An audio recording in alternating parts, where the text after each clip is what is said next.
agradeço pela oportunidade que você nos concedeu de estar presente conosco, tá bom? E pelo convite que foi aceito, e que Deus possa usá-lo aí mais uma vez. Amém. Tá bom?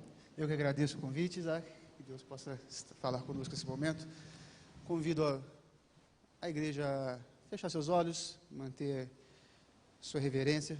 Vamos falar com o nosso Deus mais uma vez. Pai querido, Pai de amor, estamos, Senhor, mais uma vez em sua presença, rogando ao Pai que o seu Santo Espírito fale conosco neste momento. Nós vamos abrir a sua palavra, nós queremos ouvir agora neste momento apenas a sua voz. Que agora todo o volume do mundo seja diminuído e ao Pai, ao terminarmos essa reunião, possamos sair daqui preenchidos pelo seu Santo Espírito. São essas bênçãos, meu Deus, que eu te peço, em nome de Jesus. Amém.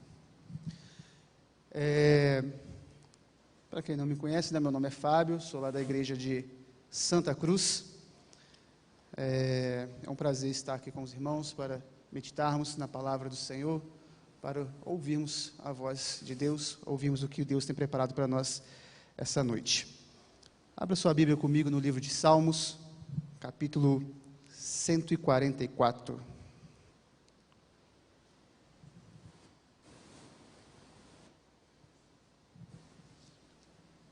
Salmos, capítulo 144.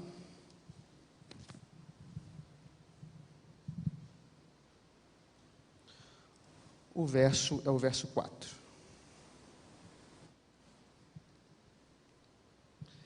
Diz assim: o homem é como um sopro, os seus dias como a sombra que passa. Em outros momentos também, Tiago diz que a vida é como uma neblina. Jó também considera a vida como um sopro.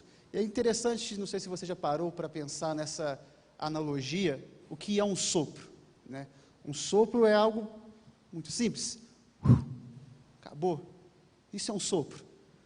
E se você parar para poder pensar que a sua vida, que a minha vida, é um sopro, algo tão quase insignificante, o máximo que às vezes nós conseguimos é apagar uma vela quando a gente canta parabéns. De repente, se você tiver um fôlego um pouquinho maior, talvez levantar uma folha, soprar algumas coisas, uma poeira.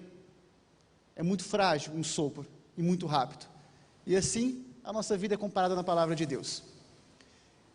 Aqui tem algumas pessoas mais experientes do que eu, com alguns anos de vida a mais. E eu que ainda sou novo, ao olhar para trás, eu ainda penso, como que já passou rápido a minha vida? De acordo aí com a expectativa de vida do ser humano, eu ainda não cheguei nem na metade da expectativa de vida ainda. Mas passou muito rápido, essa quase primeira metade de vida. Tenho certeza que você, que talvez tenha um pouquinho mais de idade do que eu, ao olhar para trás, vai falar, outro dia eu era jovem, outro dia eu era adolescente, outro dia eu era uma criança. Como que passa rápido de fato a nossa vida? Sendo assim, o que fazer então com essa vida que passa tão rápido? De acordo aí com os filósofos e coaches da vida, né, nós temos que aproveitar a nossa vida. Aproveitar ao máximo, vamos curtir a nossa vida porque ela passa muito rápido. Agora imagine você aproveitar tanto a sua vida, a ponto de chegar no final dela e falar o seguinte: tudo que desejaram os meus olhos, não lhes neguei, nem privei o meu coração de alegria nenhuma. Se você tivesse esse privilégio de dizer no final da sua vida essa frase, talvez você poderia pensar, eu tive uma vida completa. E aplicando ali uma frase bastante comum, que nós vemos muitas das vezes nas redes sociais, né, a famosa frase Carpe Diem. Muitas pessoas gostam de compartilhar fotos e imagens com essa frase, né? Talvez você, por acompanhar aí as redes, saiba o significado dessa frase, né?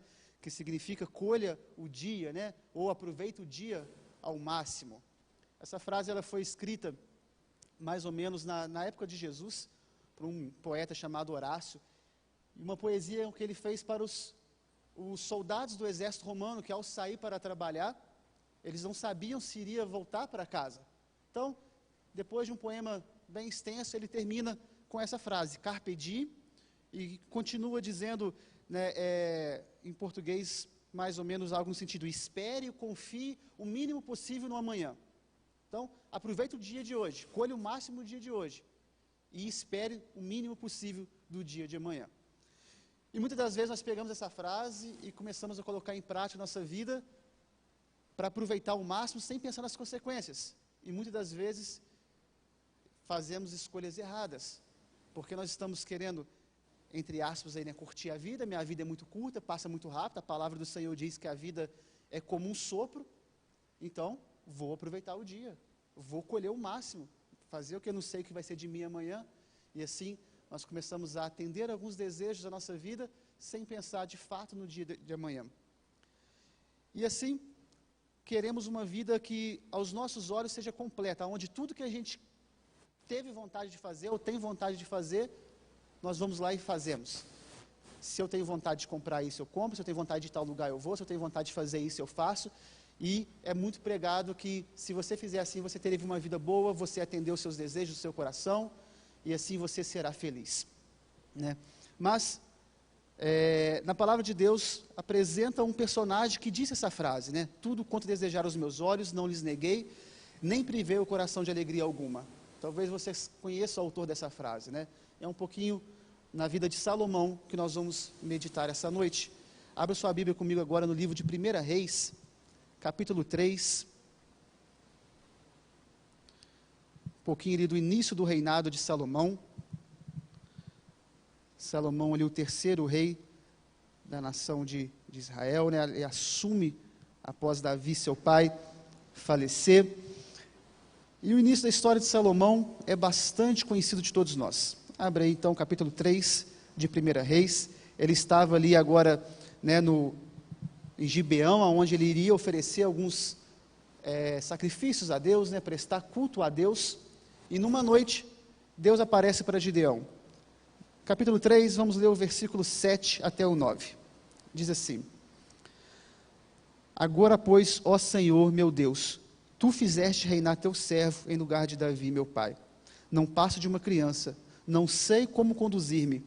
Teu servo está no meio do teu povo que elegeste. Povo grande, tão numeroso que não se pode contar. Dá, pois, a teu servo coração compreensivo para julgar a teu povo, para que prudentemente discina entre o bem e o mal. Pois quem poderia julgar a este grande povo? Então Deus chega para Salomão e faz essa pergunta, né? O que Salomão pede, o que você deseja, né? Talvez você já tenha sido convidado em outros momentos a meditar, se você tivesse essa oportunidade.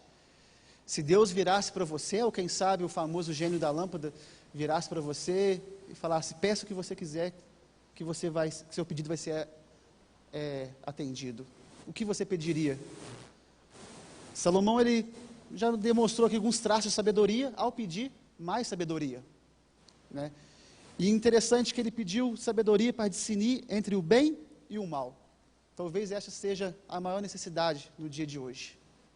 Discernir entre o bem e o mal.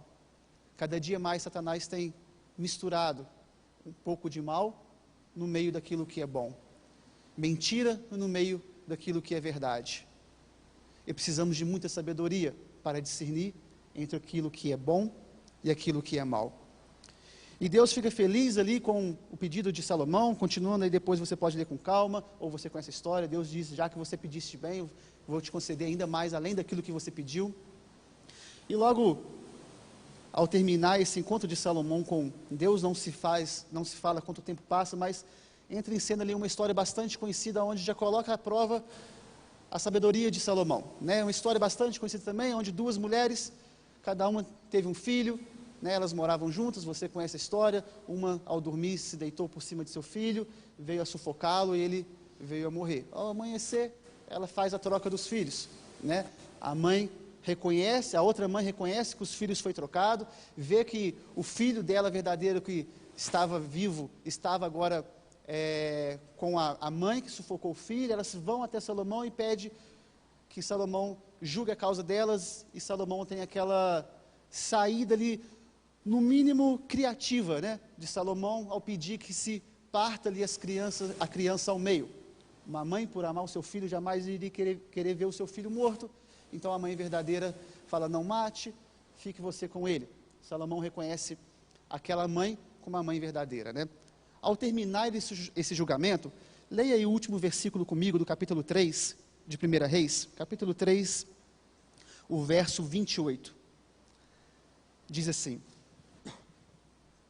Todo Israel ouviu a sentença que o rei havia proferido, e todos tiveram profundo respeito ao rei, porque viram que havia nele a sabedoria de Deus para fazer justiça.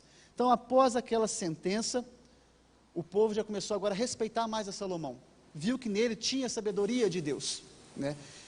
E a sabedoria de Salomão começou a se espalhar. No capítulo 4 agora, vamos fazer uma leitura um pouquinho maior, capítulo 4, do verso 29 em diante. 1 Reis, capítulo 4, aliás, verso 29, diz assim: Deu também Deus a Salomão sabedoria grandíssimo entendimento e larga inteligência como a areia que está na praia do mar. Era a sabedoria de Salomão maior do que a de todos os do Oriente e do que a sabedoria dos egípcios. Era mais sábio do que todos os homens, mais sábio do que Etã, Ezraíta, do que Emã, Cacol e Darda, filhos de Maol. E correu a sua fama por todas as nações em redor. Compôs 3.000 provérbios, e foram os seus cânticos 1.005. Discorreu sobre todas as plantas, desde o cedro que está no Líbano, até o isopo que brota do muro. Também falou dos animais, das aves, dos répteis e dos peixes. De todos os povos vinham gente a ouvir a sabedoria de Salomão, e também enviados de todos os reis da terra que tinham ouvido de sua sabedoria. A sabedoria de Salomão começou a se espalhar, e pessoas de toda a terra iriam ter com Salomão. Aqui descreveu que Salomão saberia discorrer, ele tinha conhecimento sobre todos os assuntos, né? E agora vai entrar em cena também uma outra personagem bastante conhecida no capítulo 10. Vire a página da sua Bíblia comigo, capítulo 10 de 1 Reis. Vamos ver como que a sabedoria de Salomão de fato se espalhou, né? Entra aí em cena a rainha de Sabá que foi visitar Salomão. Se você já pesquisou, se você já ouviu em outro momento, se entende que o reino de Sabá ali é o que hoje nós conhecemos como o país da Etiópia, né? Fica a mais ou menos, uma pesquisa simples, se você fizer ali no Google ali, a mais ou menos 4.000 quilômetros de distância de Jerusalém. Agora, a sabedoria de Salomão, a fama de Salomão se espalhou tanto que chegou a cerca de pelo menos 4.000 quilômetros de distância. Numa época que, obviamente, você sabe que não tinha as tecnologias de hoje, então era muito mais difícil da notícia correr. E agora ela correu a 4.000 quilômetros, a ponto daquela mulher agora deixar o seu reino e ir visitar Salomão. Só que ela não vai de qualquer maneira. Vamos fazer uma leitura também agora do capítulo 10, do versículo 1, nós vamos ler até o versículo 7. Diz assim: Tendo a rainha de Sabá ouvido a fama de Salomão com respeito ao nome do Senhor, veio prová-lo com perguntas difíceis. Chegou a Jerusalém com muito grande comitiva, com camelos carregados de especiarias e muitíssimo ouro e pedras preciosas. Compareceu perante Salomão e lhe expôs tudo quanto trazia em sua mente. Salomão lhe deu resposta a todas as perguntas, e nada lhe houve profundo demais que não pudesse explicar. Vendo, pois, a rainha de Sabá toda a sabedoria de Salomão, e a casa que edificara, e a comida de sua mesa, e o lugar de seus oficiais, e os serviços de seus criados, e os trajes deles, e os seus copeiros, e o holocausto que oferecia na casa do Senhor, ficou como fora de si. E disse ao rei: Foi verdade a palavra que a teu respeito ouvi na minha terra, e a respeito da tua sabedoria. Eu, contudo, não cria naquelas palavras, até que vim e vi com meus próprios olhos. Eis que não me contaram a metade. Sobrepujas em sabedoria e prosperidade a fama que eu ouvi. Então, a rainha de Sabá viaja cerca de 4.000 quilômetros. Ela chega lá com uma grande comitiva a fim de impressionar. Ela leva ouro, leva especiarias, leva muita coisa a fim de impressionar Salomão. Agora você imagina, numa terra, como eu já disse, e você sabe muito bem que não tinha essa tecnologia. Então, para a notícia chegar lá a cerca de 4.000 quilômetros, era na base do telefone sem fio. E sabemos muito bem como que funciona o telefone sem fio. A tendência é sempre ir aumentando, sempre ir mudando a história. Então era para aquela história chegar lá na rainha de Sabá, a fama de Salomão muito maior do que era naturalmente. Só que quando ela chega, ela vai provar Salomão com suas perguntas difíceis, e vai conhecer o reino de Salomão. Diz aqui que vai conhecer até algo que chamou a atenção dela, a roupa dos seus criados chamou a atenção. Quando ela conhece tudo isso, ela fica como fora de si, e vê que não era nem metade aquilo que ela tinha ouvido falar de Salomão. A fama de Salomão era muito grande, a sabedoria dele era de fato muito grande. Nada que a rainha perguntou a ele, ele ficou sem responder, ele respondeu a tudo do que ela questionou. E aquela mulher ficou como fora de si ao conhecer a fama de Salomão? Salomão tinha muito conhecimento, muita sabedoria. E quantos de nós não gastamos nossas energias em busca de mais conhecimento?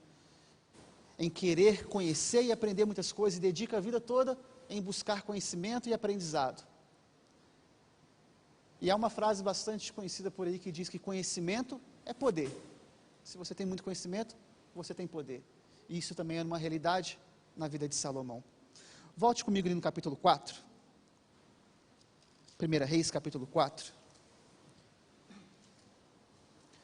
Vamos ler alguns versículos. 1 Reis, capítulo 4, o verso 20 e 21.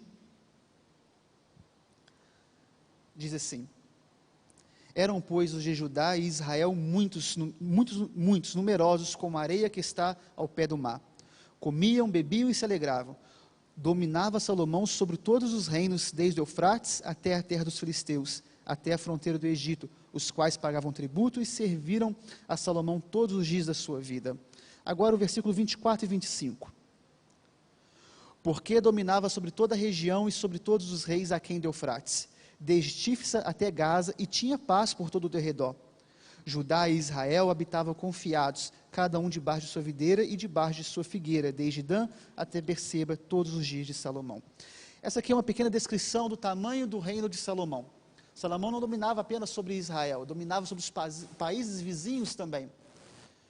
Com o seu conhecimento, com sua sabedoria, ele começou a fazer alianças e começou a dominar os países, toda a região ao redor de Israel. E o mais interessante, diferente de seu pai, que dominava na base da guerra, derramando sangue, no versículo 24 diz que tinha paz, fazendo talvez jus ao nome de Salomão, que significa literalmente paz. O reino de Salomão, além de ser vasto, tinha aquilo também que muitos de nós buscamos, que é a paz. Então Salomão era um homem muito sábio, tinha muito conhecimento, era um homem muito poderoso, pois ele dominava, o seu território era muito grande, e Salomão também tinha paz em sua vida. Parece que tudo aquilo que nós estamos buscando, quem não quer aprender um pouco mais, quem não quer ter poder, quem não quer ter paz em sua vida. E agora nós vamos discorrer um pouquinho sobre algo que tenho certeza que você também conhece da vida de Salomão. Salomão também era um homem muito rico. Aí mesmo no capítulo 4, nós já começamos a ter um pouquinho da noção da riqueza de Salomão.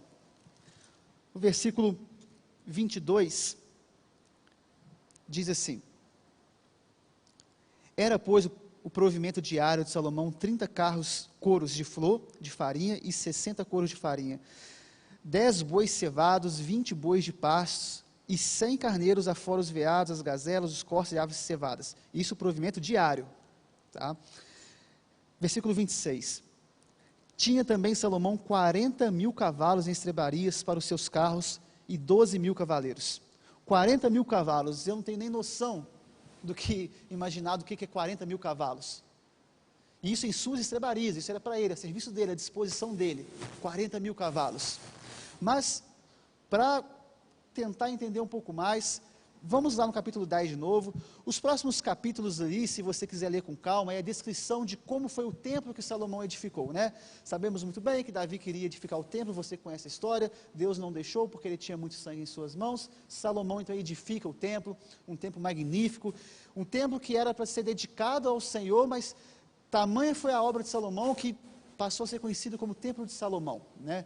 Um templo tinha cerca de 26 metros de comprimento, 9 de largura, 13 de altura, por dentro revestido de ouro puro, das melhores madeiras da época, todos os móveis também ali revestidos de ouro. Tenho certeza que você conhece bem a descrição do templo. Mas agora no capítulo 10, de novo, de 1 Reis, o versículo 14. 1 Reis, capítulo 10, verso 14, diz o seguinte: O peso do ouro que se trazia a Salomão cada ano era de 666 talentos de ouro. Ou seja, todo ano era levado a Salomão cerca de 666 talentos de ouro. Você sabe quanto que é um talento de ouro?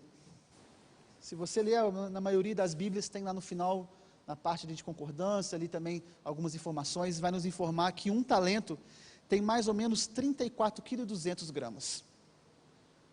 Era levado a Salomão 666 talentos. Eu fiz a continha aqui, era mais ou menos 22.826 quilos de ouro, todo ano era levado a Salomão, quase 23 toneladas de ouro.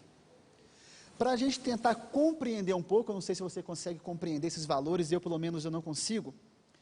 Hoje, o valor do ouro está mais ou menos em R$322 a grama. 1 quilo de ouro está na casa aí de R$322 mil. 1 quilo de ouro.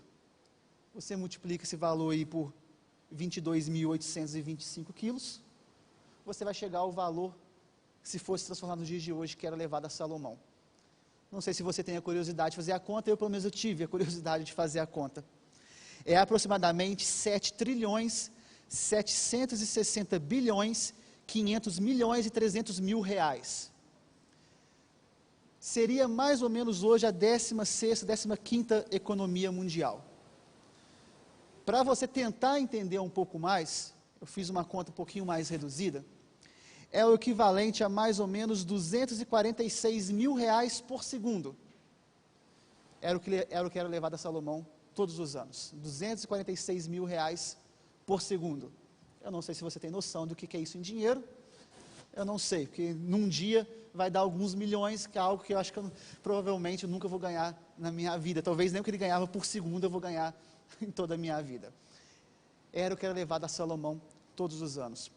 Só que olha que interessante, versículo 15, isso era além do que entrava dos vendedores, do tráfico dos negociantes, de todos os reis da Arábia e de todos os governadores da terra. Esses valores que eu falei, era o que era levado para Salomão apenas, fora o que era levado para ele imposto. O que ele ganhava de presente, só a rainha de Sabá levou mais ou menos 120 talentos, que dá mais ou menos 4.000 quilos de ouro, em valores mais ou menos 700 milhões de reais, só ela levou isso de presente para ele. Irão levava também, a cada 3 anos, mais ou menos essa quantia de ouro que trazia para ele, lá da famosa terra de Ofir. Irão levava para ele, depois você pode ler com calma esses detalhes da vida de Salomão. Para a gente tentar entender um pouco mais, verso 18 do capítulo 10. Fez mais o rei um grande trono de marfim e cobriu de ouro puríssimo. Então ele fez um trono para ele, um grande trono, e cobriu de ouro puro. O trono tinha 6 degraus. Então você imagina agora um trono com 6 degraus, a altura que é, creio que dá mais ou menos isso aqui de altura, mais o seu assento, todo coberto de ouro puríssimo, ou ouro fino. Versículo 21. Todas as taças de que se servia o rei Salomão para beber eram de ouro, e também de ouro puro, todas as da casa do bosque do Líbano. Não havia nelas prata, porque nos dias de Salomão não se dava a ela estimação nenhuma. Nos dias de Salomão, na sua casa não tinha prata, porque não tinha valor nenhum, até os copos eram de ouro. Salomão, de fato, era um homem muito rico. E quantos de nós também, nos dedicamos o sopro que é a nossa vida, buscando riquezas, buscando acumular mais dinheiro, ou buscando ter poder, ou buscando adquirir mais conhecimento e mais sabedoria, ou buscando ter paz. Tudo isso Salomão tinha. Ou perdemos a nossa vida em relacionamentos que não agregam em nada, e pulamos de relacionamento em relacionamento, tentando buscar satisfazer os desejos do nosso coração. Salomão, você também conhece essa parte da história, tinha cerca de 1.000 mulheres. Talvez, ao ler esses relatos da vida de Salomão, eu acho que talvez ele realmente esteja capacitado e habilitado a dizer: tudo quanto desejaram os meus olhos, não lhes neguei, nem privei o coração de alegria nenhuma. Porque Salomão tinha dinheiro, ele tinha poder, ele tinha influência para fazer tudo o que ele quisesse de fato. Tudo que os olhos dele visse e ele queresse, ele tinha como conseguir. Tudo que o seu coração desejasse, ele tinha como conseguir. Talvez ele seja de fato a única pessoa capacitada a dizer essa frase, habilitada a dizer, pois ele pôde ter tudo o que ele quisesse de fato. Só que, ao dizer essa frase, Salomão disse mais algumas coisas. Vamos lá agora em Eclesiastes, capítulo 2.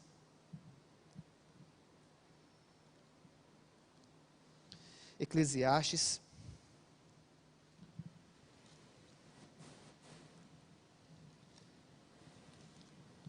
O capítulo é o 2. Nós vamos ler do verso 3 em diante.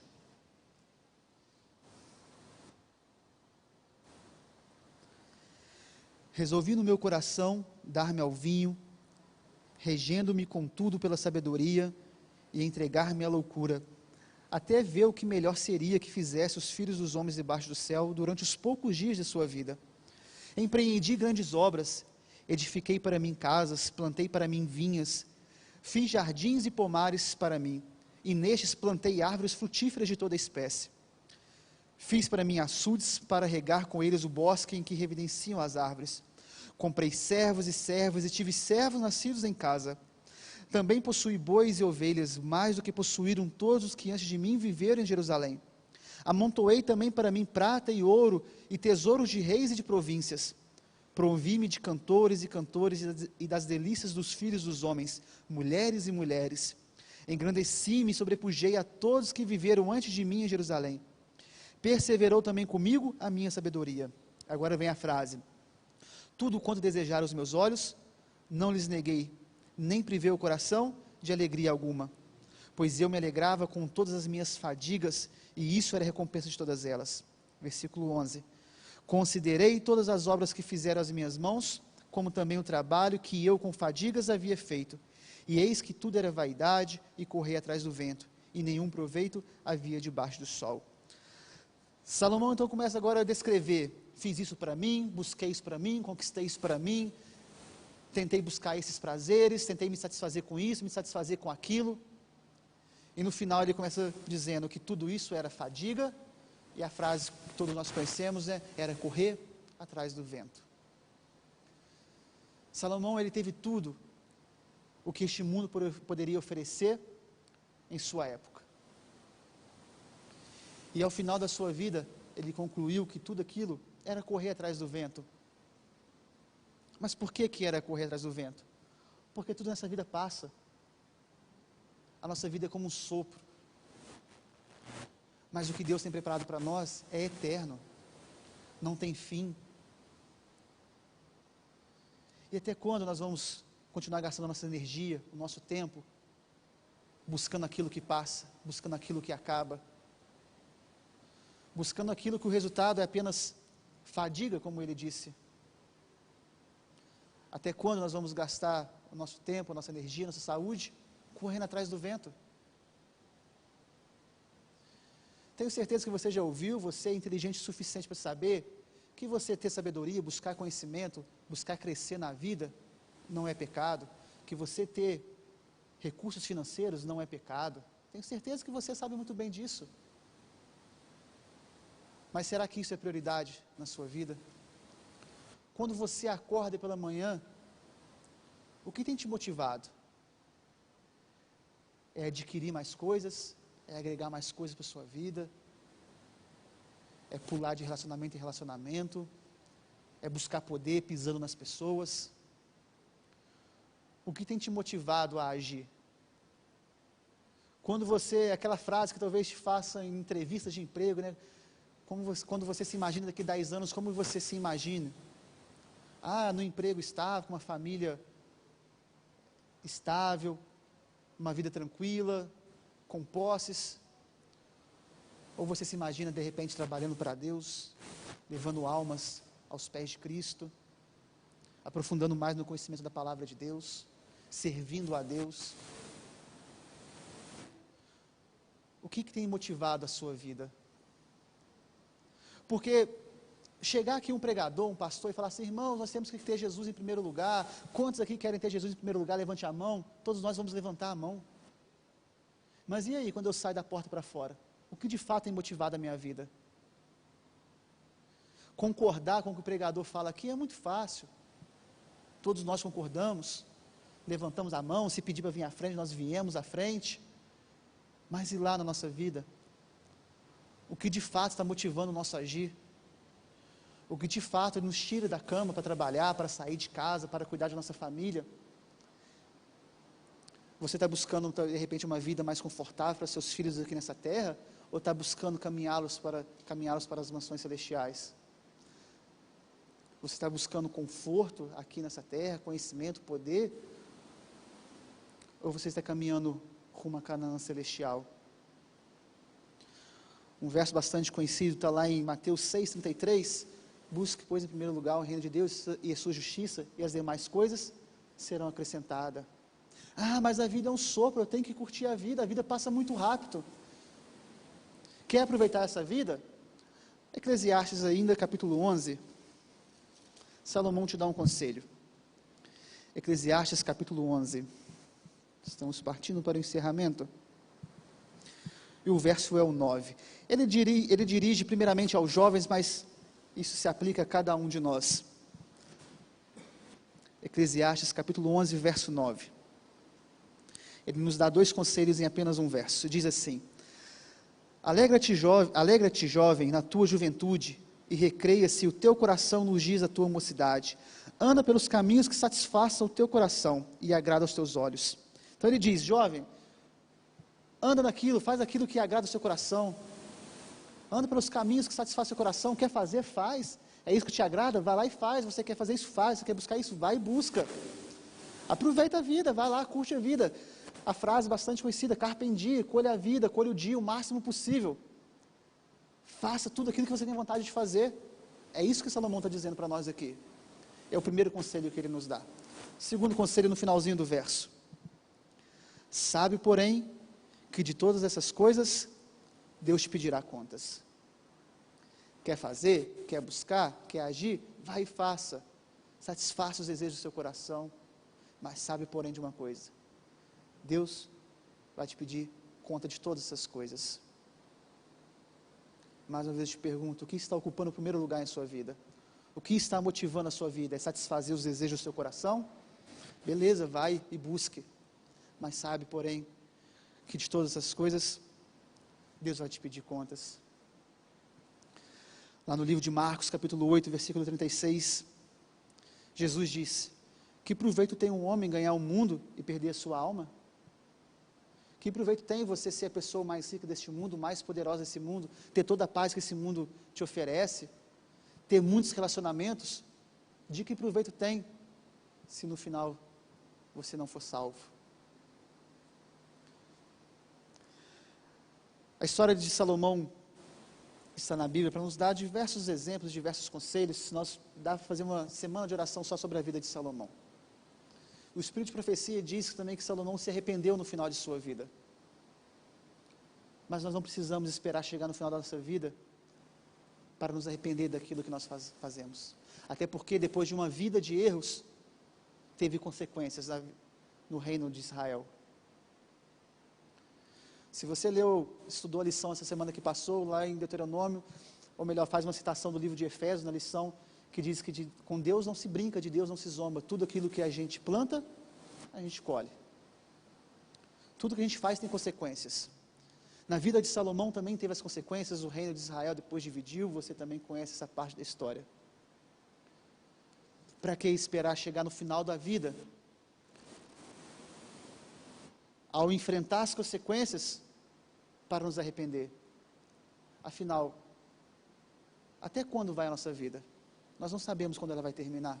A nossa vida é um sopro. Nós não sabemos se nós vamos chegar em casa. Precisamos nos arrepender hoje, precisamos buscar a Cristo hoje. Precisamos que Ele renove a nossa vida, renove os nossos planos hoje. Não dá para deixar para o dia de amanhã. Aonde está o seu coração? Aonde você está juntando tesouro? Jesus também diz, que aonde está o seu tesouro, aí vai estar o seu coração. Você está juntando tesouros aqui nessa terra, onde a traça corrói, o ladrão rouba? Ou nós estamos juntando tesouros lá no céu? Que o Espírito Santo possa falar na sua vida, possa agir na sua vida, possa restaurar, renovar a sua vida, que você possa abrir os seus ouvidos e o seu coração também à atuação do Espírito Santo. Se há algo que precisa ser deixado, que você deixe, que Cristo possa ocupar o primeiro lugar em sua vida. A minha oração hoje é que Cristo renove a nossa vida a cada dia,